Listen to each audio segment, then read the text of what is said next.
नमस्कार माऊली, नमस्कार. कशी काय तयारी चालू आहे दिवाळीची? अरे वा, काय सुंदर सजावट केली आहेस माऊली घराची. वा वा वा वा वा. आणि किल्ला सुद्धा किती सुंदर बनवलाय तुझ्या नातवांनी. वा, हे सगळं पाहून अतिशय आनंद होतो.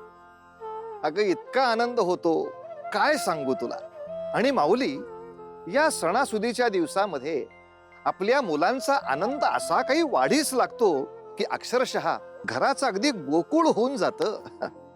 अरे हो, गोकुळावरनं आठवलं, गोपालकृष्णांचं आपल्या या दिवाळीशी आणि तसंच आपल्या सर्व मनुष्य जातीच्या जीवनाशी अत्यंत निकटचं नातं आहे. असं म्हणतात की मनुष्य जातीच्या कल्याणासाठी भगवंतानी अनेक संकट ओढवून घेतली.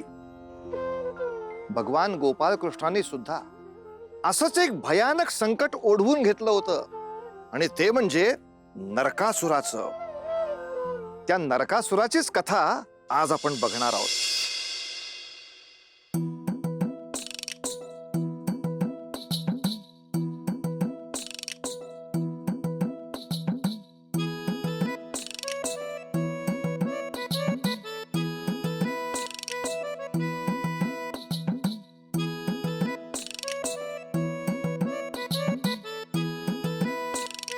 काही नाही म्हणायला संपूर्ण विश्वाचे लाडके मुरली मनोहर. यांना साधे स्त्रीचे मन तरी जपता येते का? आपली पत्नी प्राणपणाला लावून प्रतीक्षा करते आहे, याची देखील भ्रांत नाही. आणि जर शक्य नव्हतेच तर शब्द तरी का द्यावा म्हणते मी. पण श्री कुठे गेले असावेत?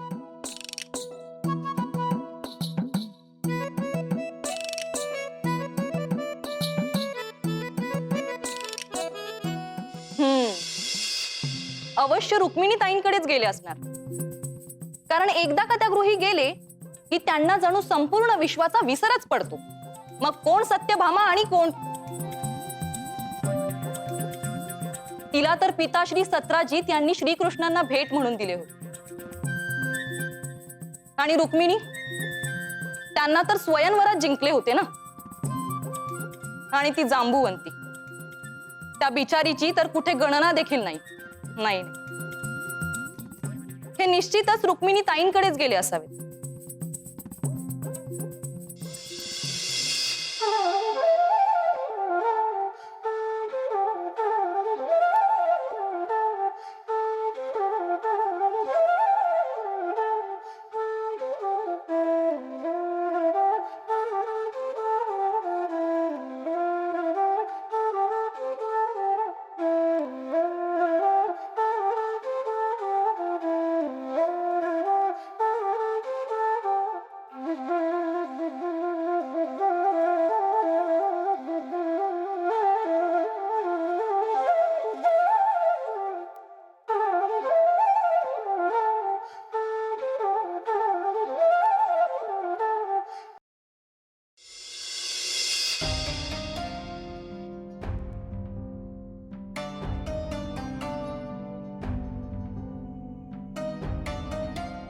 काय झाले सत्यभामा? आजवर ज्या मंजूळ स्वरांनी तुला मोहित केले होते, आज त्यांनाच तू शांत केलेस? कारण ज्या स्वरांनी मी मोहित झाले होते त्यातील प्रेम आता दिसेनासे झाले आहे ना. हे तू काय सांगते आहेस सत्यभामा? सृष्टीतील प्रत्येक सजीव ज्या मोहित स्वरांवर भाळून जातो त्यावर तू शंका घेत आहेस? नाथ, आपले प्रेम दिसते ते केवळ या स्वरांमधून, परंतु ते प्रत्यक्षात त्या व्यक्ती समोर व्यक्त करावे, तिच्या सोबत काही घटका व्यतीत कराव्यात असे देखील वाटत नाही आपल्याला. सत्यभामा, प्रेम हे प्रत्येक वेळी शब्दातूनच व्यक्त होते का? संगीत ही सुद्धा प्रेमाचीच एक भाषा आहे. हेच हेच बोलून आपण स्वतःचा बचाव करून घेतो. आणि चिमटीतून जल निसतावे तसे नामानिराळे होते. असे? देवी, हा तर महागंभीर आरोप झाला आमच्यावर. तुला असे म्हणायचे आहे का की माझे तुझ्यावर प्रेमच नाही?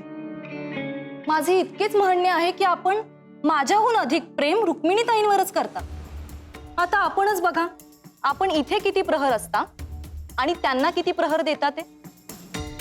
असे आता प्रेमाचे मोजमाप प्रहराच्या हिशोबात करणार आहेस तर तू. सत्यभामा, मला एक उत्तर दे. आज माझ्या केवळ 3 राण्या आहेत तर तुझी ही अवस्था आहे. उद्या जर असे झाले की या द्वीपद्वारका नगरीतील राणी प्रसादातील 5ही कक्ष भरले तर, म्हणजे 5 राण्या आल्या तर.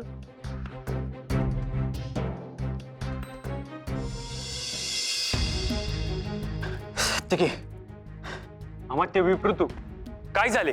आपण इतके अस्वस्थ? होय, कारण देखील तितकेच गंभीर आहे. मला प्रभू श्रीकृष्ण भगवान यांची तात्काळ भेट घ्यायची. पण असे झाले तरी काय? सत्य की ज्यातून भगवान श्रीकृष्णच आपल्याला मार्ग दाखवू शकतील असे भयावह संकट ओढवले आहे. भयावह? अमात्य, कुठल्या भयावह संकटाची वार्ता घेऊन आला आहात आपण? प्रभू, अतिशय बिकट परिस्थिती आहे. पृथ्वीवर स्त्रियांचे अस्तित्व धोक्यात आले आहे. नेमके काय घडले आहे हे आपण कथन करावे. प्रभू, पूर्व दिशेस असलेल्या प्रागज्योतिषपूर नामक नगरामध्ये स्त्रियांचे हाल होत आहे. प्रभू, त्यांचे जगणे मुश्किल झाले आहे. केवळ त्या नगरीमधीलच नव्हे तर आजूबाजूच्या राज्यातील स्त्रिया, राजकन्या, राण्या, महाराण्या अशा 1-2च नव्हे 16 सहस्र स्त्रियांना तेथील राजाने बंदिस्त केले आहे. काय? इतके निर्दयी कृत्य करण्याचे धाडस झालेच कसे त्याचे? कोण आहे तो नराधम? प्रभू, तो नराधम दुसरा तिसरा कोणी नसून नरकासूर आहे. नरकासूर, उपाख्य भौमासूर.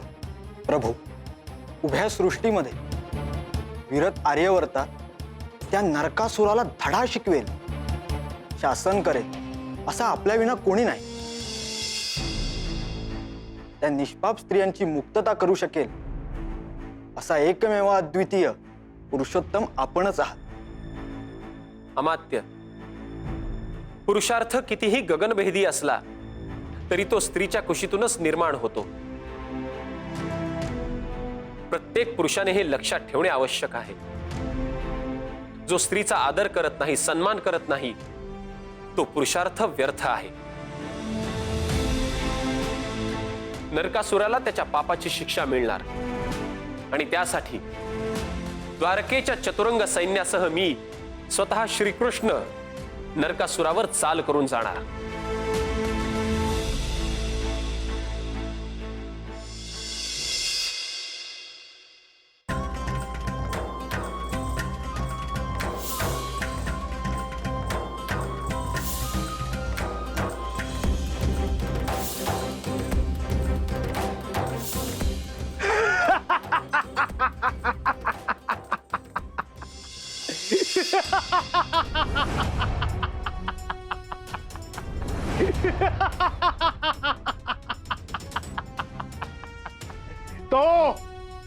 तो सामान्य गवळ्यांचा राजा श्रीकृष्ण आमच्याशी युद्ध करणार?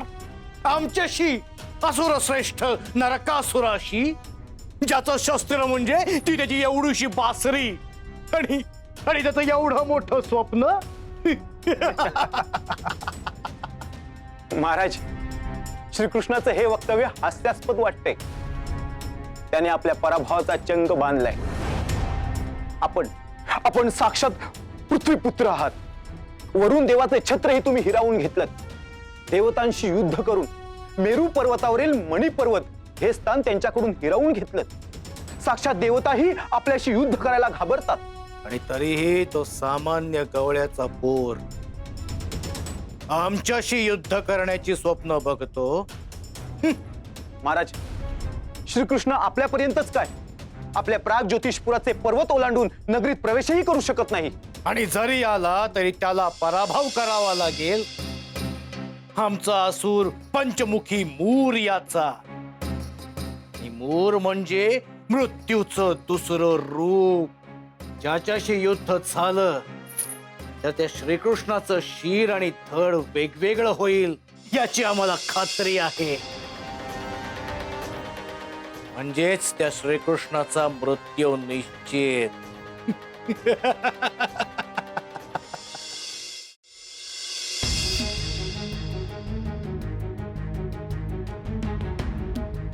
प्रभू, आपण अपसमज करून घेऊ नये.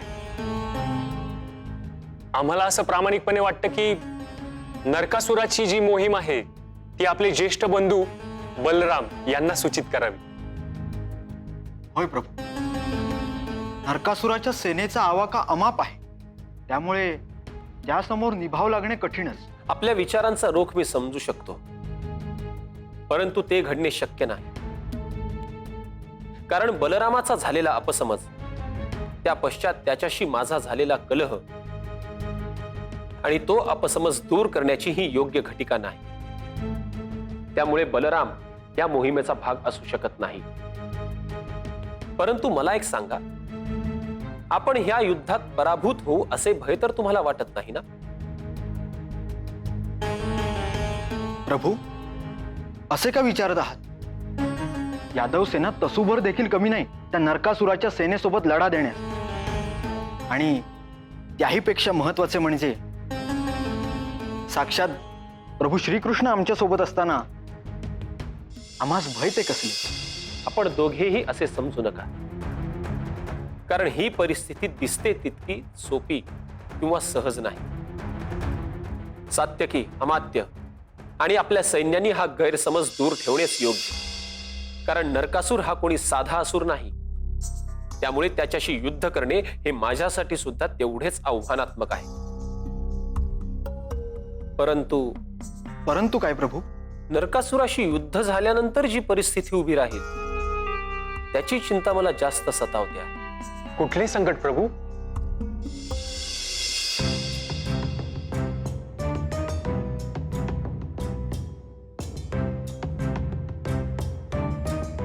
सत्यभामा, तुझ्या मनाची काय अवस्था होत आहे, किती घालमेल होत आहे, हे आम्ही समजू शकतो. नाही स्वामी, आपण हे कदापि समजू शकत नाही. आपल्याला माहित नाही की माझा जीव किती तिळतिळ तुटतो आहे. आधीच आपण मला किती कमी अवधी देता. आपली भार्य असून आपल्या प्रेम वर्षवाच्या सहवासात राहण्याची स्वप्नेच बघते आहे मी. आणि असे असताना देखील आपण युद्धाच्या मोहिमेवर जात आहात. म्हणजे 5 ते 6 मास आपण माझ्यापासून दूर असाल आणि तरीही मी शांत राहू. आणि आपण मात्र नेहमीप्रमाणे गोड गोड बोलून माझी समजूत काढा आणि मी पुन्हा विरघळून जाईल. असेच वाटते ना तुम्हाला? एक मात्र योग्य झाले सत्यभामा, की ह्या प्रसंगी तुला काही समजून सांगायच्या आत तुला काहीही न सांगताच समज. म्हणजे तुझी समजूत काढण्याचे माझे कष्ट मात्र वाचले.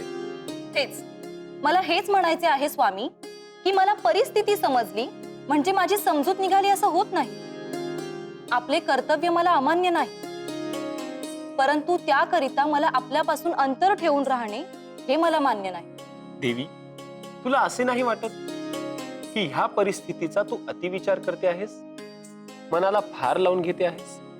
कारण रुक्मिणीने मात्र हा विरह हसत हसत मान्य केला. तिने मला अपराध भाव अजिबात जाणवू दिला नाही. असे, परंतु मी आपणास असे म्हणतच नाही की मोहिमेला जाऊ नका. परंतु मी केवळ माझ्या मनातील भाव बोलून दाखवतो. आणि बरं का स्वामी, आपल्या प्रीतीबाबत, प्रेमाबद्दल 2 स्त्रिया वेगळ्या पद्धतीने व्यक्त होऊ शकतात. रुक्मिणी ताईंना आपला विरह आनंदाने सहन होत असेल देखील, कारण त्यांची प्रीती त्यांना अनुभवता येते. त्यांस जे हवे आहे ते त्यांना सहज मिळते आहे. आपलं प्रेम, आपला सहवास आपणास माहित असेल देखील. आजकाल या द्वारकेला महाराणी रुक्मिणीचा द्वीप असे संबोधले जात आहे.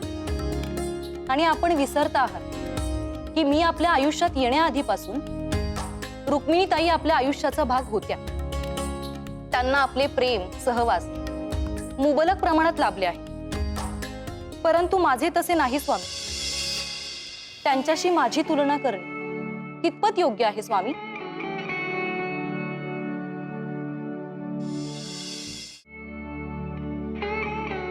थांबा स्वामी, असे न बोलता कुठे निघालात? सत्यभामा, तुझ्यासाठी ही घटिका इतकी क्लेशदायक असेल असे आम्हाला वाटले नव्हते. मी आत्ताच जातो आणि सात्यकीस सूचित करतो की हा बेत रद्द करा. स्वामी थांबा, आपण चुकीचा समज करून घेत आहात. नाही सत्यभामा, तुझी ही पीडा अतिशय योग्य आणि प्रामाणिक आहे. स्वामी, मला आपला सहवास अपेक्षित आहे. त्याकरिता तुम्ही तुमची कर्तव्य थांबवावीत असे मला अभिप्रेत नाही. सत्यभामा, तुला नेमके काय सूचित करायचे आहे? स्पष्टपणे कथन कर. स्वामी, माझी अशी प्रामाणिक इच्छा आहे की मला आपल्या सोबत या मोहिमेत सहभागी व्हायचे आहे. सत्यभामा, हे काय बोलतेस तू? हे कसे शक्य आहे? का का अशक्य आहे? कारण तू एक महाराणी आहेस आणि युद्धाच्या या मोहिमेत अतिशय धोका आहे. असे कोणी सांगितले आहे की एका महाराणीने युद्धात सहभाग घेऊ नये? आपण कदाचित विसरत आहात की मी आपली अर्धांगिनी आहे. आपल्या प्रत्येक कार्यात आपल्याला सहकार्य करणे हे माझे आद्य कर्तव्य आहे. सत्यभामा,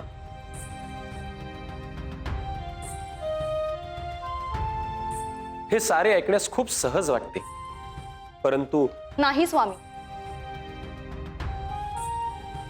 आपण विसरत आहात स्वामी.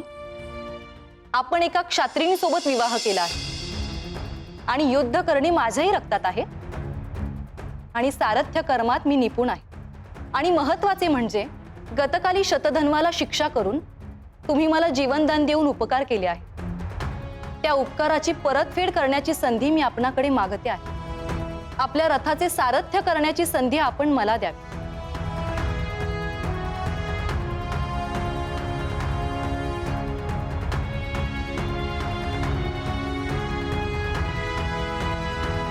सत्यभामा, तुझी या युद्धात आणि मोहिमेत असलेली उपयुक्तता हीच नरकासुराच्या पराभवाची नांदी ठरणार आहे. तू या मोहिमेत सहभागी होत आहेस.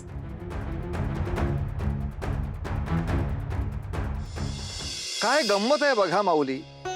आता भगवान श्री गोपाल कृष्ण, त्यांची पत्नी ही सत्यभामा, पण कोणत्याही स्त्रीचा मनोनिग्रह हा पाषाणासारखा घट्ट असतो माऊली. आता तिचा हट्ट आहे की श्रीकृष्णांनी नरकासुराशी हे जे युद्ध सुरू केलंय यात तिला सहभागी व्हायचं आहे. आता माऊली ती अर्धांगिनी आहे, तेव्हा अर्धांगिनीचा सहभाग हा नेहमीच स्वागतार्ह आहे. आणि म्हणून गोपाल कृष्णांनी तिला आपल्या रथाचं सारथ्य करायला सांगितलंय. माऊली, संसाराच्या यशाचं एक महत्वाचं बीजच भगवंताने या ठिकाणी सांगून टाकलं. संसार रथाची दोरी जर स्त्रीच्या हाती असेल तर तो निश्चित सुखाचा होतो. हाच त्यांच्या एकमेकांच्या नात्यावरचा दृढ विश्वास आहे. आणि या सणासुदीच्या निमित्ताने माऊली, आपण सुद्धा आपापसातलं नातं अधिक दृढ केलं पाहिजे. असो, आता या नरकासुराच्या युद्धात पुढे काय होणार पाहूया पुढील भागात. पण तोवर उतू नका, मातू नका आणि घेतला वसा टाकू नका.